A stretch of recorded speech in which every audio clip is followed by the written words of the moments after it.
అగ్ని ప్రమాదాలు మనం ఇంట్లో వాడుకునే వస్తువులు అన్నీ కూడా ఎలక్ట్రికల్ ఐటమ్స్ అండి. ఎలక్ట్రికల్ ఐటమ్స్ అన్నీ కూడా అన్ని వైర్లు కూడా మనం వాడేటప్పుడు మిక్సీ అవ్వచ్చు, గ్రైండర్ అవ్వచ్చు, టీవీలు అవ్వచ్చు, ఏసీలు అవ్వచ్చు, ఏదైనా సరే వైరింగ్ అంతా కూడా హీట్ ఎక్కుతుందండి. అన్ని రకాలుగా హీట్ ఎక్కితే మనం రెగ్యులర్గా అవి అలాగే వదిలేకూడదు. ఫ్యాన్ వదిలేకూడదు, కట్టేసి మళ్ళీ కడుతున్నాం. ఒక 10 నిమిషాలైనా కడితే అది హీట్ చల్లాలి, మళ్ళీ వేసుకోవాలి.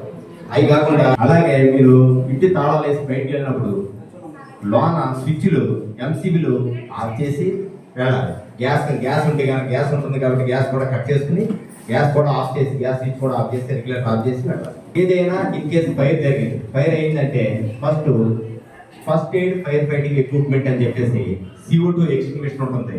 మీకు కూడా ఉంటాయి, మీ దగ్గర కూడా ఉంటాయి. CO2 డీసీపీ, ఇవాళ డీసీపీ ఎక్స్టింగ్విషర్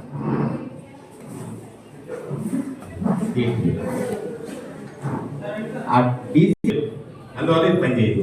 ఇది గ్రీన్ ఉండాలి, గ్రీన్ ఉంటే పనిచేస్తుంది. ఈ గ్రీన్ ఉన్న ఎక్స్టింగ్విషర్స్ మీద మీరు వాడచ్చు. అది ఎలా వాడాలి అన్నది మీకు తెలిస్తే ఫైర్ చిన్నగా ఉన్నప్పుడే మీరు ఆర్పేయగలరు. మీరు కనుక చిన్నగా ఉన్నప్పుడు మీరు ఆర్పేయగలిగితే అది పెద్ద ప్రమాదంగా మారకుండా ఉంటుంది. అందువల్లే మీ అందరికీ కూడా మేము వాడవాడలా తిరిగి మీ అందరి దగ్గరికి వచ్చి ఈ అవగాహన సదస్సులు కల్పించడం గల కారణం ఏంటంటే ఈ